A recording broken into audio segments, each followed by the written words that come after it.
இந்த மாடலுக்கு இப்போ 2 இது நம்ம தைக்க போகிறோம். இந்த இதில் சதுர துணி எடுத்துக்கோங்க. இந்த மாடலுக்கு சதுர துணி எடுத்துட்டு 2 பக்கமும் பின் குத்திக்கோங்க. பின் குத்திட்டு இதை அடிக்க போகிறோம். இந்த சதுர துணி எடுத்தாச்சு, இந்த ஓரம் பின் குத்தியாச்சு. இப்போ இதை ட்ராயிங் பண்ணணும்.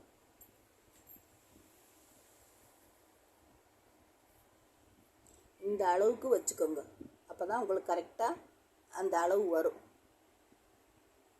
இந்த இடத்துல வரையில் இப்படி வளைச்சி இப்படி கொடுங்க. இந்த இடம் வரையில் இப்படி வரட்டும். இந்த தையல் பொடி போட்டுக்கிட்டிங்கன்னா உங்களுக்கு தைக்கிறதுக்கு ஈஸியாக இருக்கும். இந்த இடத்த இப்படி போட்டுக்கோங்க.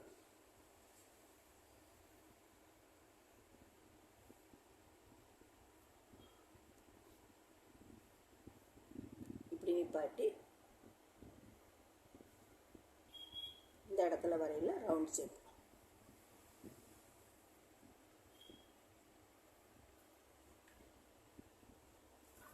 இப்போ பாருங்கள், தைக்க போகிறோம். இந்த ஷேப் மேலேயே அப்படியே அடிச்சுட்டு வந்துடும்.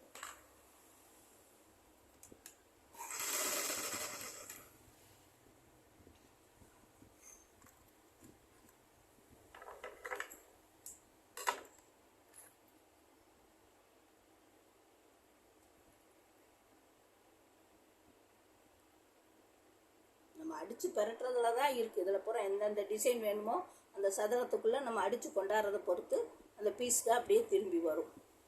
இப்போ அந்த வி நெக்கில் வந்து அந்த மாடலில் வந்து உங்களுக்கு வந்து இப்போ பீஸ் வந்து இதாகிடுச்சு. அதனால் அந்த பைப்பிங் கொடுத்தோம்னா கொஞ்சம் எடுப்பாக தெரியும்.